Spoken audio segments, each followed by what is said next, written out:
Major tiller tragedy, নিহতদের স্বজনদের কান্নায় আকাশ বাতাস বাড়ি। সিলেট সিটি কর্পোরেশনের ৩৫ নং ওয়ার্ডের মেজর টিলার চামেলিবাগ আবাসিক এলাকায় টিলাদোষে ৩ জনের মৃত্যু হয়েছে। সোমবার ১০ জুন সকাল ৬টার দিকে দুর্ঘটনাটি ঘটে। যৌথভাবে তৎপরতা চালিয়ে দুপুরে ১টার দিকে ৩ জনকে মৃত অবস্থায় উদ্ধার করে বাংলাদেশ সেনাবাহিনী, ফায়ার সার্ভিস ও পুলিশ। উদ্ধার কাজে স্থানীয় লোকজনও সিটি কর্পোরেশনের কর্মীরা সহায়তা করেন।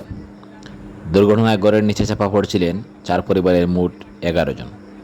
এর মধ্যে ৮ জনকে জীবিত উদ্ধার করা সম্ভব হয়। নিহতরা হলেন চামেলিবাগ আবাসিক এলাকার ২ নম্বর রোডের ৮৯ নম্বর বাসার মৃত রফিক উদ্দিনের ছেলে আগা করিম উদ্দিন এবং তার স্ত্রী শাম্মী আক্তার রুজি এবং তার ছেলে নাফিজ। জানা যায়, করিম একটি ইন্টারনেট কোম্পানির কেবল অপারেটর হিসেবে কাজ করতেন। ঘটনার পর সিলেট সিটি কর্পোরেশনের মাননীয় মেয়র আনোয়ারুজ্জামান চৌধুরী, বিভাগীয় কমিশনার আবু আহমেদ সিদ্দিকী, এনডিসি ও জেলা প্রশাসক শেখ রাসেল হাসান স্থানটি পরিদর্শন করেন। এ সময় সিটি কর্পোরেশনের থেকে হতাহতের পরিবারের সহায়তা প্রদান করা হবে বলে জানান মেয়র। স্থানীয় সংশ্লিষ্ট সূত্রগুলো জানায়, চামেলিবাগ আবাসিক এলাকার ৮৯ বাড়িটি করিম উদ্দিনের পৈতৃক। তার 2 ভাই, 4 চাচা এ বাড়িতে থাকেন। তাদের ঘরটি টিনের চালের আধা পাকা। ঘরের প্রায় ৫০০ ফুট পেছনে একটি বড় টিলা ও ঘরের মাঝখানে কয়েক শতক খালি জায়গা রয়েছে। তবে স্থানীয়দের অভিযোগ, খালি জায়গাটিও টিলা ছিল, কাটা হয়েছে সেই টিলার মাটি। রবিবার দিবাগত রাতে বাড়ির বৃষ্টির কারণে মাটি গলে সোমবার সকাল ৬টার দিকে বিকট শব্দে টিলাটির দোষে সবাই ঘুমে থাকা অবস্থায় করিমউদ্দিনের ঘরের উপর এসে পড়লে গরম মাটির নিচে চাপা পড়েন মোট ১১ জন।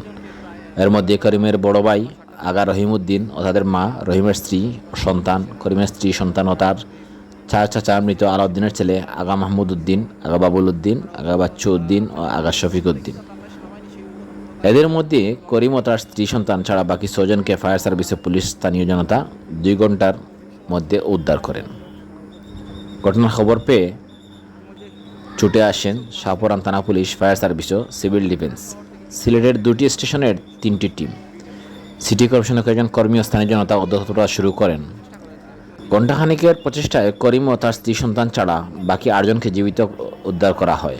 এর মধ্যে কয়েকজন আহত ছিলেন, তাদের পরে Sylhet MAG Usmani medical college হাসপাতালে প্রেরণ করা হয়েছে।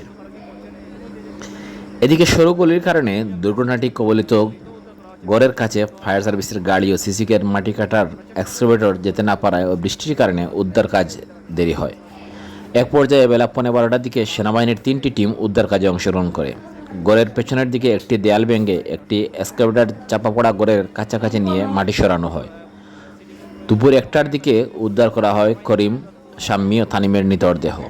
এ সময় সেনাবাহিনী টিমের চিকিৎসক প্রাথমিক পরীক্ষা শেষে তাদের মৃত ঘোষণা করেন।